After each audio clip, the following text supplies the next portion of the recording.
I'm Ruth. And I'm Jake. Yeah. This is Check This Out. Really? Yeah. You just dismissed my name. Yeah. What an intro. Like, I'm Ruth, and I'm just like, and I'm Jake. And you're like, so what? It's just rude.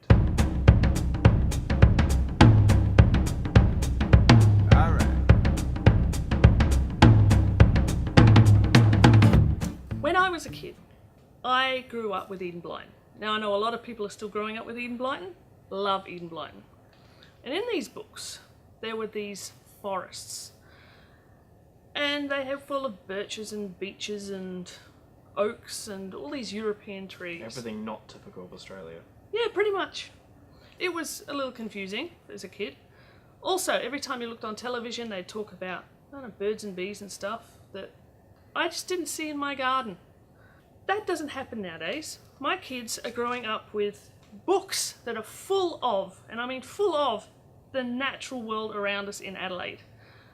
If we find a bug in our backyard, we can look it up, and this is our go-to book. I love this book, I adore it. Wildlife of Greater Adelaide by James I.D. Smith. For example, you know those woolly bears that you see, they're coming out right about now, those little furry caterpillars that crawl around? Tell me you've seen the furry caterpillars. Vaguely. I don't know their names. Well, I didn't know they were called woolly bears. I just call them caterpillars. Yes, they're caterpillars. They're the furry ones with little, like, afro hairstyles. Oh, I'll show you. Here, got a picture. Those ones. Oh, see? those ones, yeah. I just call them caterpillars. Yeah, they appear everywhere. Yes, they're adorable. Yes, they are. Well, did you know that they turn into this? No. No. No. You don't see them very often. So this book will tell you all this information. For example, did you know that there are no native slugs in South Australia? They're all imports. There's a carnivorous snail that lives up in the hills. Okay. They're all in here. Highly recommended. Now, apparently, Jake reckons you need to do certain things to actually go out and enjoy this kind of stuff. Well, I mean, yeah, obviously, you have to be able to move around and do stuff. I can move, see? Yeah, I know, but it's more than just moving your hands and your arms. It's about making sure that everything moves properly. Mm-hmm. And, I mean, I like to consider myself a fairly active kind of person. I make sure I'm always exercising, I go to the gym, and I put a lot of effort into maintaining my health that way. But something I really failed to actually pay attention to was my flexibility. And it's really sort of come to bite me recently, simply because I've had a whole bunch of, I guess, back and shoulder issues, which just sort of keep coming back and coming back and coming back, because I just don't look after myself He sits at his desk doing this.